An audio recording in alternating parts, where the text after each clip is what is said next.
ආණ්ඩුවේ ඔය මේ කියන කතාව මම මුලින්මත් ඇහුවේ ඒකට අපි නිකන් රවි කුමුදේශ්ලාගේ නිර්වචනය ගන්න කැමතියි. මොකද්ද නලින්ද ජයතිස්ස ඇමතිවරයා කියනවා ජනතාවත් එක්ක හිට ගන්නවා කියලා. ඔයා හිතන්නේ මොකද්ද කියන්නේ? තර්ජනයක්.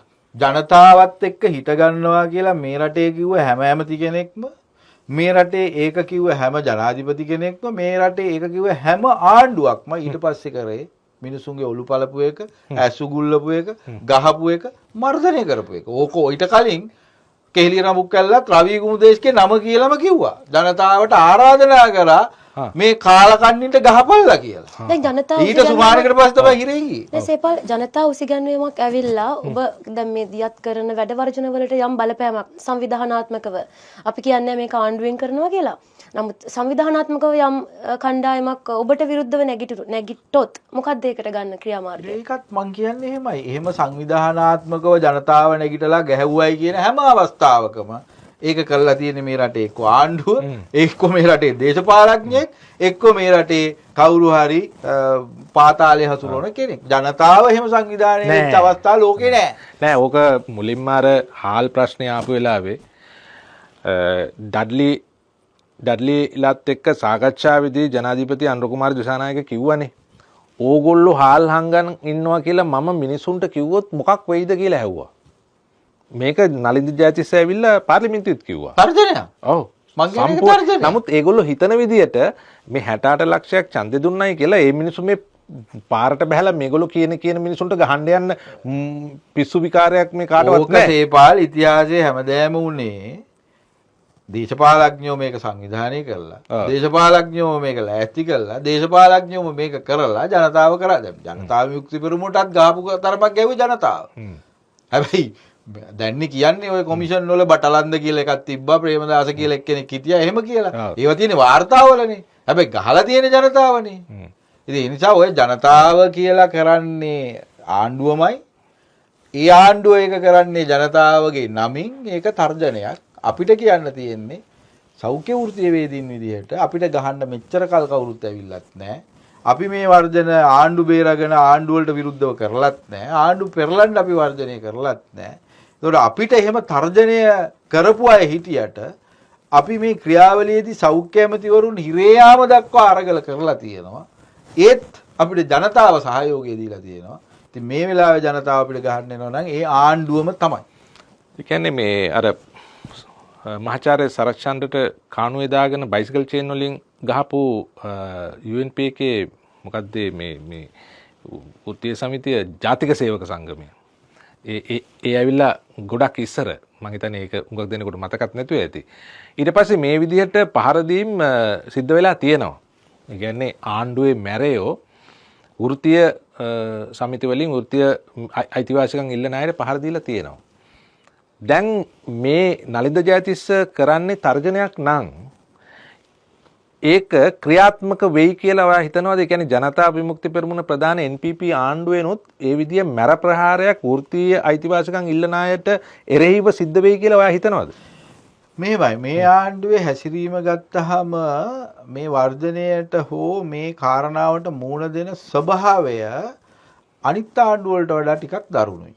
ඒක දැනටම අපි දන්නවා. මොකද මොන ඇමති කෙනෙක්වත් ඇවිල්ලා සෞඛ්‍ය අමාත්‍යාංශයේ අපේ ශේෂ්ත්‍රවල වෘත්තීය සමිතිය හැදුවේ නැහැ.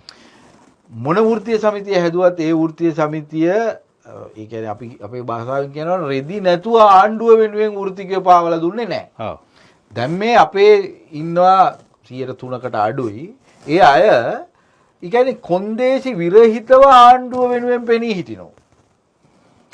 එතකොට හරි වැරද්ද කියන කාරණාව කිසිම විමසීමක් කරන්නේ නැහැ. දැන් ඔය එතකොට ඒ අයව පාවිච්චි කරනවා ආශි දැන් මේ රවිලා ඉල්ලන දීමනාව ඕගොල්ලන්ගෙම එක ඉන්න වෘත්තිකයෝ සමහර අය ප්‍රතික්ෂේප කරලා කියනවාද නෑ මේක හරි මේ 103ක් විතර ඉන්නවා. 103ක් ඒ 103 ඔබ නෙවෙයි මොනවා නැති වුණත් ඒකත් එක්ක ඉන්නවා. සේපාල් මේකේ සෞඛ්‍ය අමාත්‍යවරයාගේ ප්‍රකාශය වෙන්න ඕන මිනිසුන්ව වෛරී කරන තැනකට අරන් යන එක නෙමෙයිනේ. ඒක මැදිහත් සිටින් සෞඛ්‍ය අමාත්‍යවරයෙක් වුණාම ඔහු හිට ගන්න ඕන ජනතාවගේ පැත්තෙනොත් සෞඛ්‍ය වෘත්තිකයාගේ පැත්තෙනොත් අතර මැද. එතකොට තමයි ඔහුට තේරෙන්නේ මේ ප්‍රශ්නය කොහොමද විසඳන්න ඕන කියන කාරණාව. එහෙම නැතුව තව ටිකක් සෞඛ්‍ය වෘත්තීය වේදින් ඇතුලේ වෛරී සහගත ස්වරූපයක් හදා ගන්නවා වගේ වැඩක් මට මේකෙන් තේරෙන්නේ. මොකද්ද දැන් හරි. ඔයගොල්ලන්ගේ ඉල්ලීම් ලැබෙන්නේ නැහැ. මොකද්ද කරන්න පුළුවන්? මෙමය අපි ශේපාල අපේ න්‍යාය පත්‍රයේ මේ ආණ්ඩු පෙරලන එකක් නෑ. හැබැයි අපි මේක ඊටාම පැහැදිලිව තාක්ෂණිකව පෙන්වලා දෙන කාරණාවක් තියෙනවා. එතකොට අපි ජනාධිපතිවරයාට ආයෙ කියන්නේ මේක තාක්ෂණිකව බලන්න. මේක දේශපාලන ආණ්ඩුව හිතනවත් දන්නේ නැනේ. ඕගොල්ලෝ ස්ට්‍රයික් කරලා ඊට පස්සේ මිනිස්සු හොස්පිටල් වලට ඇවිල්ලා මේ බෙහෙත් ගන්න ඇවිල්ලා රෝහල් වලට මිනිස්සු ඕගොල්ලන් එක කේන්ති ගිහිල්ලා ඊට පස්සේ මිනිස්සු ඕගොල්ලන්ට ගහන්න එළවන සයිස් එකට ගේන්නකම් ඒගොල්ලෝ සද්ද නැතුව කියොත් ආයෙත් ආණ්ඩුව එහෙම හිතනවා නෙමෙයි. ආණ්ඩුව එහෙම කරන්න පුළුවන්. ආණ්ඩුව හිතුවයි කියලා එහෙම වෙන්නේ නැහැ. ආණ්ඩුව ඒකට මිනිස්සු යොදවන්න ඕනේ. එහෙම වෙන්න පුළුවන්. එහෙම ඉතින් මේ රටේ ජේ.ආර් ජයවර්ධනලා වගේ ආණ්ඩු හිටියා. එහෙම රනිල් එහෙම ඉතින් ගහලා වැඩ ගන්න පුළුවන්ද? ආණ්ඩු හිටියා. ඉතින් අපිට කියන්න තියෙන්නේ ඒ ආණ්ඩු වලට ඒ දේශපාලඥයන්ට වෙච්ච දේ ආයෙ බලන්න. ඒක ජනතා විමුක්ති පෙරමුණේ ආණ්ඩුවට නොවේයි කියලා ඒගොල්ලෝ හිතනවා නම් එහෙම ලෝකයේ ඉතිහාසෙත් හොයලා බලන්නකෝ. ඉතින් අපි කියන කාරණාව පිළිබඳව අපිට විශ්වාසයක් තියෙනවා නම් සේපාල් අපි මේ රට වෙනුවෙන් අපි පෙනී ඉඳලා තියෙනවා. අපි අරගලය කියලා එකක් කරලා තියෙනවා. ඒක කරනකොට අපි මේ රටේ සිස්ටම් චේන්ජ් එකක් ඉල්ලලා තියෙනවා. ඒතර අපි මේ කරන කාරණා ඊටාම තාක්ෂණිකයි කියලා මුදල් අමාත්‍යාංශයට පෙනිලා තියෙනවා. අපි මේ මුදල් අමාත්‍යාංශයේ ජනාධිපතිවරු 3 දෙනෙක් යටතේ කියපු කාරණා අද දවසේ කියන්නේ. ඉතින් ආණ්ඩුවට තාම පොඩි ඊගෝ එකක් තියෙනවා. ආණ්ඩුවට ඊගෝ එකක් තිබ්බට කමක් නැහැ සේබා. හැබැයි නිවැරදි කර ගැනීම ආණ්ඩුව ඉක්මනින් කරගත්තේ නැත්නම් ආණ්ඩුව ඉතිහාසයේ කුණු කූඩේට වැටෙනවා මිස අපි ඉතිහාසයේ කුණු කූඩේට වැටෙනවද නැද්ද කියන එක අදාළ නැහැ මෙතන. අපි මේ වෘත්තීය සමිතිය මම ගියාම තව කෙනෙක්ට එයි. ඔව්. ආණ්ඩුවට එහෙම ගිහිල්ලා එන්න බෑ. ඔව්. ඒ නිසා ආණ්ඩුව ජනාධිපතිවරයා මේක පිළිබඳව සංවේදී වෙන්න ඕනේ. තමන්ගේ දේශපාලන පක්ෂයේ හෝ අර පරණ ක්‍රමයට නෙමෙයි මේ රටේම මිනිස්සුන්ගේ නායකයා පාලකයා විදියට. ඔව්.